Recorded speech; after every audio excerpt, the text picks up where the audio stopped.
नमस्कार। कैसे हैं आप सभी लोग? बढ़िया हैं?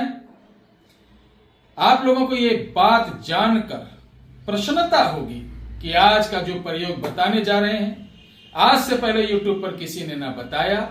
उम्मीद करता हूं ये 100% सत्य प्रयोग आपको कोई जल्दी बताएगा भी नहीं, क्योंकि आज की डेट में लोग चाहते हैं कि असली चीज को हम छुपा के रखें और आप जब उनसे सीखने जाए तो मोटी मोटी रकम वसूलते हैं। आज मैं जो बताने जा रहा हूं, इससे आप पहचान सकते हैं कि आपका गुप्त शत्रु कौन सा है।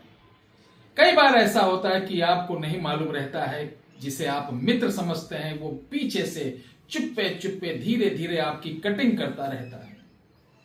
वही मित्र आपके जो भयंकर शत्रु हैं उनसे भी मिलता रहता है, यानी खबरी लाल हो जाता है। घर का भेदी लंका ढाए, ऐसा तो सुना होगा। तो आज हम एक ऐसा चिराग यानी दीपक बनाना सिखा रहे हैं, जिससे आप देख पाएंगे कि हमारे पीछे आखिर पड़ा कौन है, कब से है और इसके साथ कौन कौन लोग हैं।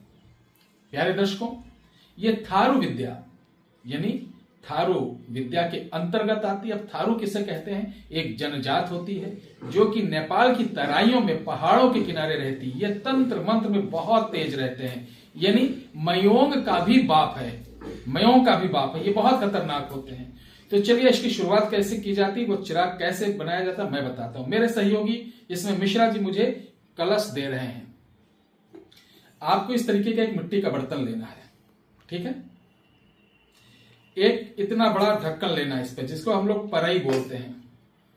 और एक दीपक लेना है। ये किसी भी अमावस्या को लेना है और लेकर इसके अंदर आपको जल भरना है और एक गुड़ की ढेली और एक हल्दी की गांठ डालना है। इसके ऊपर आपको चावल रखना, उसके ऊपर ये चिराग रखना और चिराग के ऊपर आपको बकरी का घी ये बना लेना पहले से। बकरी का घी रखना है और सेमल की रुई पंसारी के यहां मिल जाती है, उसकी एक मुट्ठी खड़ी बाती का चिराग रहेगा। अब आपको आकड़े के पेड़ के पास इसको रखना है, जड़ के पास। वहीं लाल आसन पे बैठकर लंगोट बांधकर आपको ओम वीर हंग हनुमान दूताय, देखिए, पवन नंदाय वीर वीराय प्रत्यक्ष दर्शन शत्रु रिपु ज्ञात अज्ञात मम कराए श्री वाचा रघुनाथाय। इसका 108 बार जाप करने के बाद आपको करना क्या है, इस दीपक को एक बार में मंत्र पढ़ के बुझा देना। बुझाने के बाद इस चिराग को उठा लेना, बाकी चीज वहीं छोड़ देना। बाती सहित चिराग ले आना, घी सहित चिराग ले आना।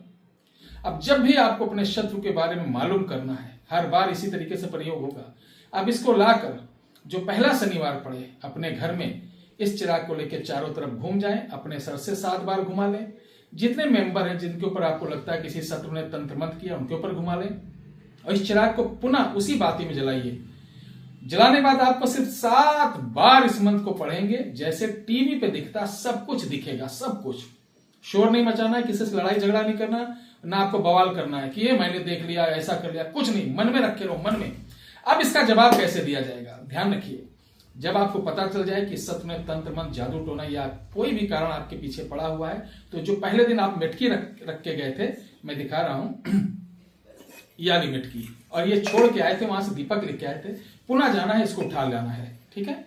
इसको उठाने के बाद उस शत्रु का नाम, मूर्ति का जो कोयला होता है शमशान के कोयले से, इसके ऊपर उसका नाम, उसकी माता का नाम लिखना और इसमें काले उड़द और 5 सुई डालकर इसको ऐसे बंद कर काले कपड़े से बांधकर उसी मदार के पेड़ के नीचे उल्टा गाड़ना। सिर्फ इतना करना। इससे जानते हो क्या होगा कि आपके घर का किया गया तंत्र मंत्र जादू टोना तुरंत कटेगा और जिसने किया होगा उसके सीने पर लगेगा, उसका सीना फटेगा, ठीक है। ये खतरनाक जादू है, इसको बोलते हैं थारू ब्रह्म मंडली कचाकी विद्या। ये तुरंत कचाक से जाती है। तो ध्यान रखिए, साधारण व्यक्ति इसको आजमाइश के लिए ना करें, क्योंकि मेरे प्रयोग किताबों के नहीं होते हैं, इधर के चुराए नहीं होते हैं, उधर के चुराए नहीं होते हैं, ना बड़ी बड़ी लंबी हम आपको डींग हाँकते हैं कि ऐसा कर लो, दरवाजे पर टांग दो शत्रु मर जाएगा, ऐसे कर दो शत्रु ऐसा हो जाएगा। अरे ऐसे होने लगे तो हर 5वां आदमी शत्रु को मिटाने के लिए प्रतिदिन एक जिले में कम से कम 10,000 लाश निकलेगी, है? ऐसे नहीं हो सकता है।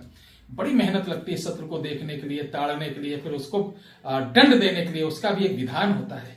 ये नहीं कि शनिवार को जाओ 2 जड़ ले आओ, अपने मुख्य द्वार पे टांग दो, शत्रु तड़प तड़प मरेगा।